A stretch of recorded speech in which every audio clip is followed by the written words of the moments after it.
Hello, and welcome back to Bedtime Stories with Relentless Positivity. Tonight we're going to be reading Chapter 9 of The Secret Garden, so I hope you're comfortable. If not, take a moment, lay down, stretch out, maybe put a light blanket over yourself. Close your eyes and just listen. Chapter 9 The Strangest House Anyone Ever Lived In. It was the sweetest, most mysterious-looking place anyone could imagine. The high walls which shut it in were covered with the leafless stems of climbing roses which were so thick that they were matted together. Mary Lennox knew they were roses because she had seen a great many roses in India. All the ground was covered with grass of a wintry brown, and out of it grew clumps of bushes which were surely rose bushes if they were alive. There were numbers of standard roses which had spread so their branches that they were like little trees. There were other trees in the garden, and one of the things which made the place look strangest and loveliest was that climbing roses had run all over them and swung down long tendrils which made light swaying curtains. And here and there they had caught at each other or at a far-reaching branch, and had crept from one tree to another, and made lovely bridges of themselves. There were neither leaves nor roses on them now, and Mary did not know whether they were dead or alive, but their thin gray or brown branches and sprays looked like a sort of hazy mantle spreading over everything, walls, trees, and even brown grass, where they had fallen from their fastenings and run along the ground. It was this hazy tangle from tree to tree which made it all look so mysterious. Mary had thought it must be different from other gardens, which had not been left all by themselves so long, and indeed it was different from any other place she had ever seen in her life. "How still it is," she whispered. "How still." Then she waited a moment and listened to the stillness. The robin, who had flown to his tree-top, was still as all the rest. He did not even flutter his wings. He sat without stirring and looked at Mary. "No wonder it is still," she whispered again. "I am the first person who has spoken in here for 10 years. She moved away from the door, stepping as softly as if she were afraid of awakening someone. She was glad that there was grass under her feet and that her steps made no sounds. She walked under one of the fairy-like gray arches between the trees and looked up at the sprays and tendrils which formed them. "I wonder if they are all quite dead," she said. "Is it all a quite dead garden? I wish it wasn't."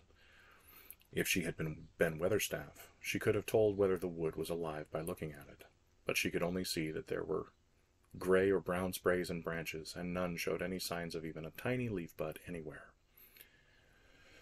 But she was inside the wonderful garden, and she could come through the door under the ivy any time, and she felt as if she had found a world all her own.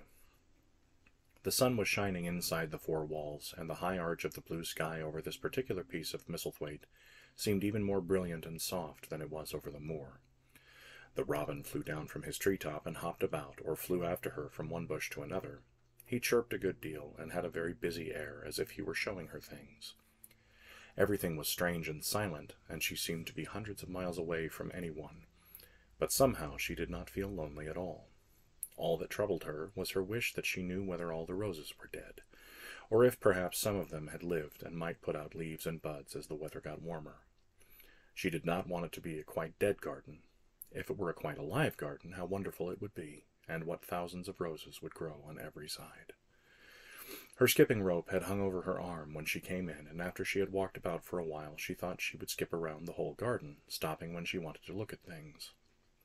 There seemed to have been grass paths here and there, and in 1 or 2 corners there were alcoves of evergreen with stone seats or tall moss-covered flower urns on them. As she came near the second of these alcoves, she stopped skipping. There had once been a flower bed in it, and she thought she saw something sticking out of the black earth, some sharp little pale green points. She remembered what Ben Weatherstaff had said, and she knelt down to look at them. "Yes, they are tiny growing things, and they might be crocuses or snowdrops or daffodils," she whispered. She bent very close to them and sniffed the fresh scent of the damp earth. She liked it very much. "Perhaps there are some other ones coming up in other places," she said. "I will go over all the garden and look." She did not skip, but walked. She went slowly and kept her eyes on the ground. She looked in the old border beds and among the grass, and after she had gone round trying to miss nothing, she had found ever so many more sharp, pale green points, and she had become quite excited again. "It isn't a quite dead garden," she cried out to herself. "Even if the roses are dead, there are other things alive." She did not know anything about gardening, but the grass seemed so thick in some of the places where the green points were pushing their way through that she thought they did not seem to have enough room to grow. She searched about until she found a rather sharp piece of wood, and knelt down and dug and weeded out the weeds and grass until she made nice little clear places around them. "Now they look as if they could breathe," she said, after she had finished with the first ones. "I am going to do ever so many more. I'll do all I can see. If I haven't time today, I can come tomorrow." She went from place to place and dug and weeded, and enjoyed herself so immensely that she was led on from bed to bed and into the grass under the trees. The exercise made her so warm that she first threw her coat off and then her hat, and without knowing it she was smiling down to the grass and the pale green points all the time. The robin was tremendously busy. He was very much pleased to see gardening begun on his own estate. He had often wondered at Ben Weatherstaff. Where gardening is done, all sorts of delightful things to eat are turned up with the soil. Now here was this new kind of creature who was not half Ben's size, and yet had had the sense to come into his garden and begin at once. Mistress Mary worked in her garden until it was time to go to her midday dinner. In fact, she was rather late in remembering, and when she put on her coat and hat and picked up her skipping rope, she could not believe that she had been working 2 or 3 hours. She had actually been happy all the time, and dozens of the tiny pale green points were to be seen in cleared places, looking twice as cheerful as they had looked before when the grass and weeds had been smothering them. "I shall come back this afternoon," she said, looking all around at her new kingdom, and speaking to the trees and the rose bushes as if they heard her.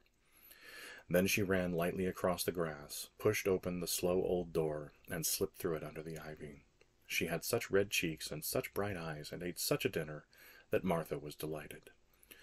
"2 pieces of meat, and 2 helps of rice pudding," she said. Mother'll be well pleased when I tell her that skipping rope's done for you." In the course of her digging with her pointed stick, Mistress Mary had found herself digging up a sort of white root rather like an onion. She had put it back in its place and patted the earth carefully down on it, and just now she wondered if Martha could tell her what it was. "Martha," she said, "what are those white roots that look like onions?" "They're bulbs," answered Martha. "Lots of spring flowers grow from them. The very little ones are snowdrops and crocuses, and the big ones are narcissuses and jonquils and daffodillies. The biggest of all is lilies and purple flags, eh? They are nice. Dickon's got a whole lot of them planted in our bit of garden." "Does Dickon know all about them?" asked Mary, a new idea taking possession of her. "Ah, Dickon can make a flower grow out of a brick wall. Mother says he just whispers things out of the ground." "Do bulbs live a long time? Would they live years and years if no one helped them?" inquired Mary anxiously. "There's things as help themselves," said Martha. "That's why poor folk can afford to have 'em. If you don't trouble 'em, most of 'em will work anyway underground for a lifetime and spread out and have little uns. There's a place in the park woods here where there's snowdrops by thousands. They're the prettiest sight in Yorkshire when the spring comes. No one knows when they were first planted." "I wish the spring was here now," said Mary. "I want to see all the things that grow in England." She had finished her dinner and gone on to her favourite seat on the hearthrug. I wish I had a little spade," she said. "What ever does I want a spade for?" asked Martha, laughing. "Art thou going to take to digging? I must tell Mother that too." Mary looked at the fire and pondered a little. She must be careful if she meant to keep her secret kingdom. She wasn't doing any harm, but if Mr. Craven found out about the open door, he would be fearfully angry and get a new key and lock it up forevermore. She really could not bear that. "This is such a lovely big place," she said slowly, as if she were turning matters over in her mind. "The house is lonely, and the park is lonely, and the gardens are lonely. So many places seem shut up.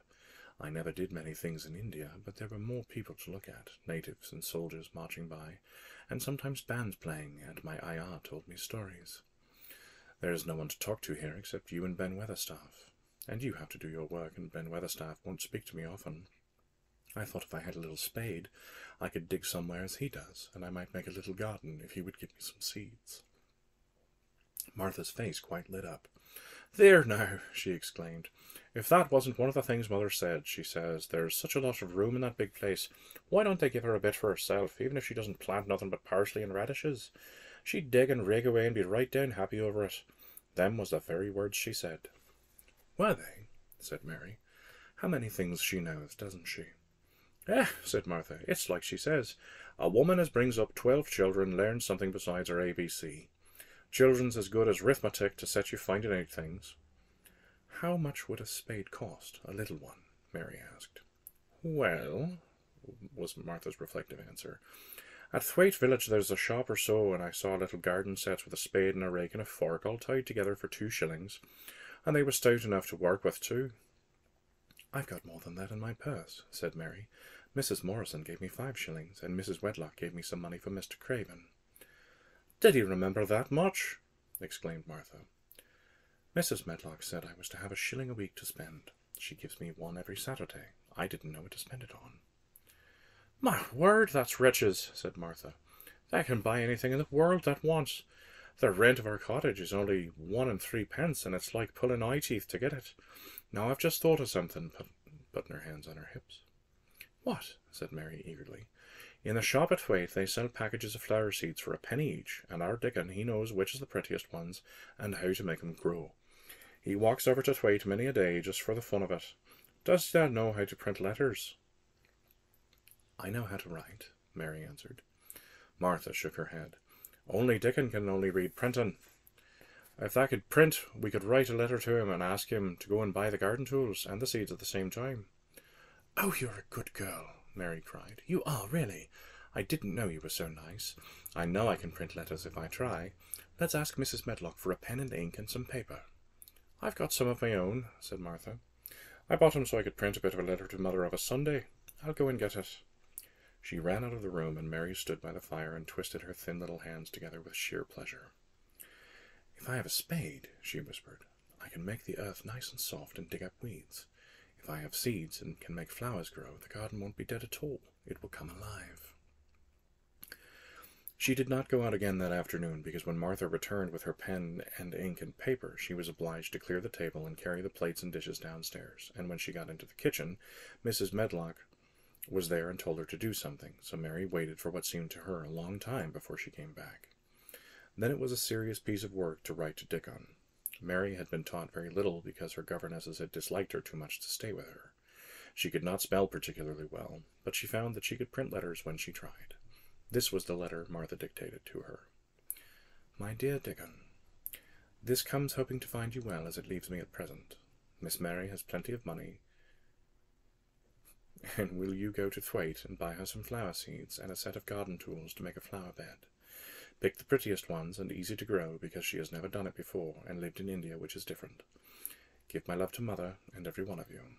Miss Mary is going to tell me a lot more, so that on my next day out you can hear about elephants and camels and gentlemen going hunting lions and tigers. Your loving sister, Martha Phoebe Sowerby."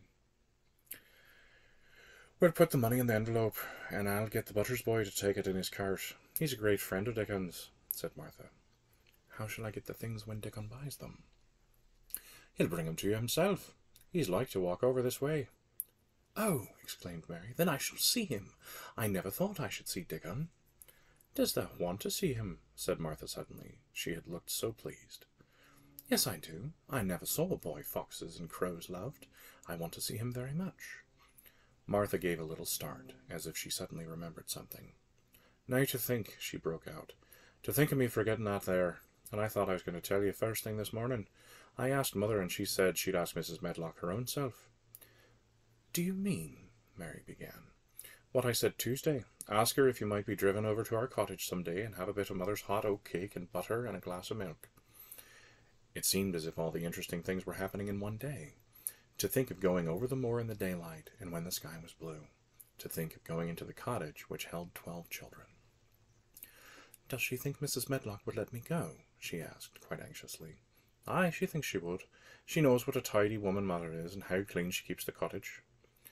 "If I went, I should see your mother as well as Dickon," said Mary, thinking it over and liking the idea very much. "She doesn't seem to be like the mothers in India." Her work in the garden and the excitement of the afternoon ended by making her feel quiet and thoughtful. Martha stayed with her until tea time, but they sat in comfortable quiet and talked very little. But just before Martha went downstairs for the tea tray, Mary asked a question. "Martha," she said, "has the scullery maid had the toothache again today?" Martha certainly started slightly. "What makes you ask that?" she said. "Because when I waited for so long for you to come back, I opened the door and walked down the corridor to see if you were coming, and I heard that far-off crying again, just as we heard it the other night. There isn't a wind today, so you see it couldn't have been the wind." "Ah," said Martha restlessly. "Thou mustn't go walking about in corridors and listening. Mr. Craven would be that there angry there's no knowing what he'd do." "I wasn't listening," said Mary.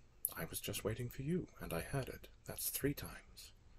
"My word, there's Mrs. Medlock's bell," said Martha, and she almost ran out of the room. "It's the strangest house anyone ever lived in," said Mary drowsily, as she dropped her head on the cushioned seat of the armchair near her. Fresh air and digging and skipping rope had made her so comfortably tired that she fell asleep. And at this point, I hope you are able to go to sleep. I hope you enjoyed this reading of Chapter 9 of The Secret Garden, and I hope you come back for Chapter 10. Sleep well.